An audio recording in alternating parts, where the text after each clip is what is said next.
ಶಿಕ್ಷಕರು ದಿನನಿತ್ಯ ಪಾಠ ಬೋಧನೆ, ಪರೀಕ್ಷಾ ಕೆಲಸಗಳು, ನಿರಂತರ ಪಠ್ಯಕ್ರಮದ ಒತ್ತಡಗಳಲ್ಲಿ ತೊಡಗಿರುತ್ತಾರೆ.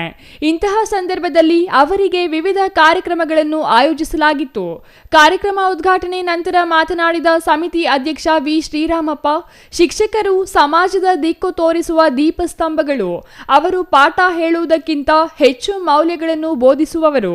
ಶಿಕ್ಷಕರ ದಿನಾಚರಣೆ ಕೇವಲ ಗೌರವ ಸಲ್ಲಿಸುವುದಲ್ಲದೆ ಅವರಿಗೆ ಮನರಂಜನೆ, ಸ್ಪರ್ಧಾತ್ಮಕತೆ ಹಾಗೂ ಒಗ್ಗಟ್ಟನ್ನು ಬೆಳೆಸುವ ಅವಕಾಶ ನೀಡುವುದು ಮುಖ್ಯ ಎಂದರು.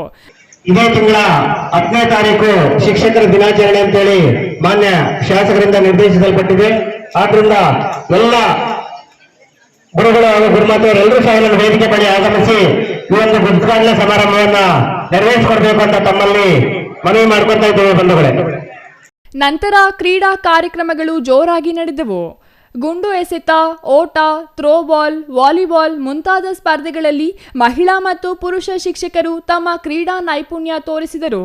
ವಿದ್ಯಾರ್ಥಿಗಳಿಗೆ ಸದಾ ಮಾರ್ಗದರ್ಶನ ನೀಡುವ ಶಿಕ್ಷಕರು ಈ ಬಾರಿ ಮೈದಾನದಲ್ಲಿ ತಮ್ಮ ಕಸರತ್ತು ತೋರಿಸಿದ ಕ್ರೀಡಾ ಮನೋಭಾವ ಮೆರೆದರು.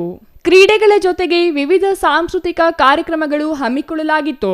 ತರಗತಿಯಲ್ಲಿ ಗಂಭೀರವಾಗಿ ಕಾಣುವ ಶಿಕ್ಷಕರು ವೇದಿಕೆಯಲ್ಲಿ ತಮ್ಮ ಕಲಾತ್ಮಕ ಪ್ರತಿಭೆ ಹೊರಹಾಕಿದ್ರು. ಕ್ರೀಡೆ ಮತ್ತು ಸಾಂಸ್ಕೃತಿಕ ಕಾರ್ಯಕ್ರಮಗಳು ಶಿಕ್ಷಕರಿಗೆ ಶಾರೀರಿಕ ಚೈತನ್ಯ, ಮನರಂಜನೆ ನೀಡಿದವು. ಸಂಜೆ ನಡೆದ ಸಮಾರೋಪದಲ್ಲಿ ಸ್ಪರ್ಧೆಗಳಲ್ಲಿ ವಿಜೇತರಾದ ಶಿಕ್ಷಕರಿಗೆ ಬಹುಮಾನ ವಿತರಿಸಲಾಯಿತು. Satish Babu, CTV news, Gudibande.